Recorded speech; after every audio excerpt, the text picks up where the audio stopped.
So, still on the anti-hero theme, we're going to talk about a webtoon that's fairly new, started this year, started in August.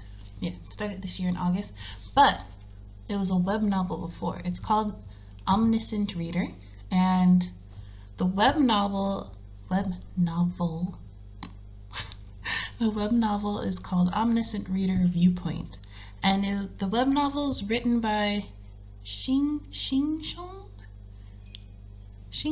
but the webtoon was adapted by Umi, I believe, UMI. So it's on Webtoons. There's new episodes every Wednesday, and there's not too many right now, so it'd be a good time to start reading it. Basically, the main character is a guy named Kim Dokja, and he's like your typical Korean salaryman.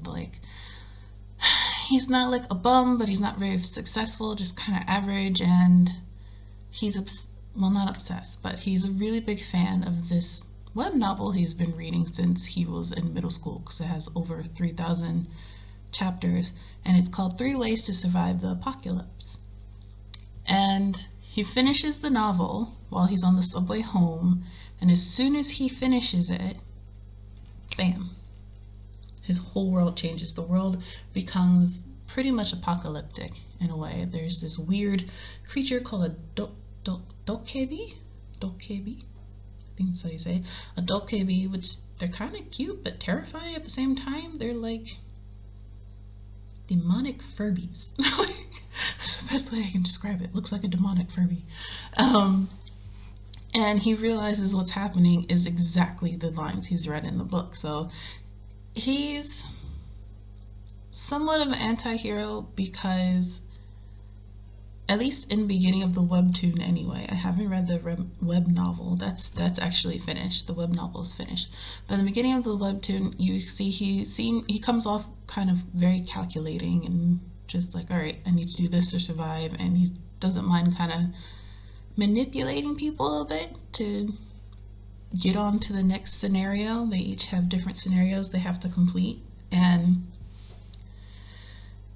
it's interesting the scenarios they have to go through, because like the very first one is you have to kill a living organism. Doesn't say people, just living organism. They're in a subway and everyone starts talking about killing each other and things like that, and he figures out a way around this so he doesn't have to murder anyone, or so people don't have to be murdered.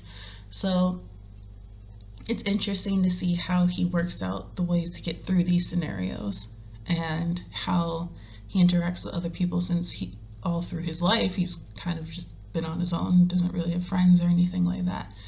So I'm going to talk about some of the characters. I'll talk about the first 6 characters that you meet in the webtoon, and then I'll be back.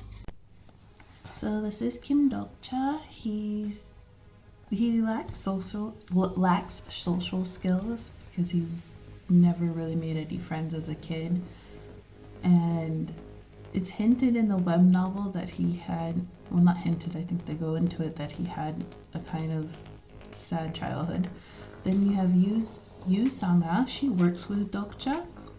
She's very kind, she's hardworking, she's very popular at the company they work at because of her hard work and because of, well, the way she looks, obviously. And she happens to be on the subway with him because someone stole her bicycle. And then we have Bi-hyung. He is the dokebi, the demonic Furby, and he's the one who starts the scenario or channel on planet Earth. And he shows up in the subway car to kind of start everything and starts blowing up people's heads. So yeah. Then there's Han Myung-ho. He's also from the same company as Sangha and Dokja.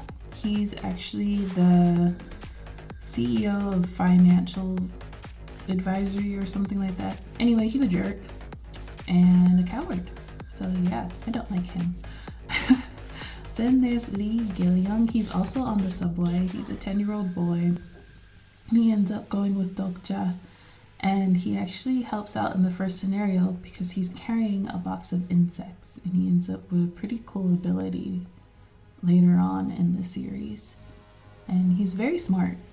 And then we have Lee Hyung-sung. He's an ex-army lieutenant, I believe, or captain.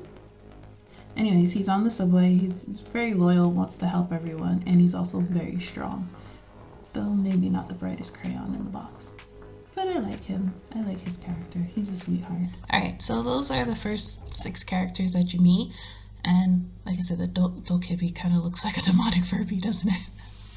The story itself reminds me of an isekai, but I know it's not an isekai because it's our world, just apocalypse. So, but it has that kind of feel to it. It also kind of makes me think of Hunger Games, because the Dokebi are actually channel sponsors. So there's all these like constellations in the universe, and they watch planets that the Dokebi like kind of take over. I guess it's kind of take over. And they watch the scenarios, and they can sponsor somebody in those scenarios and things like that. So it makes me think of Hunger Games in that sense, but only kind of in that sense. Other than that, it's not really that similar. So like I said, it's on Webtoon, new episodes every Wednesday. Definitely check it out. If you find the web novel online, maybe check that out as well, because like I said, it's finished. So if you don't want to wait for the next episode of Webtoon, read the web novel. Alright, well, that was Omniscient Reader. Have a good weekend. See you Monday. Bye.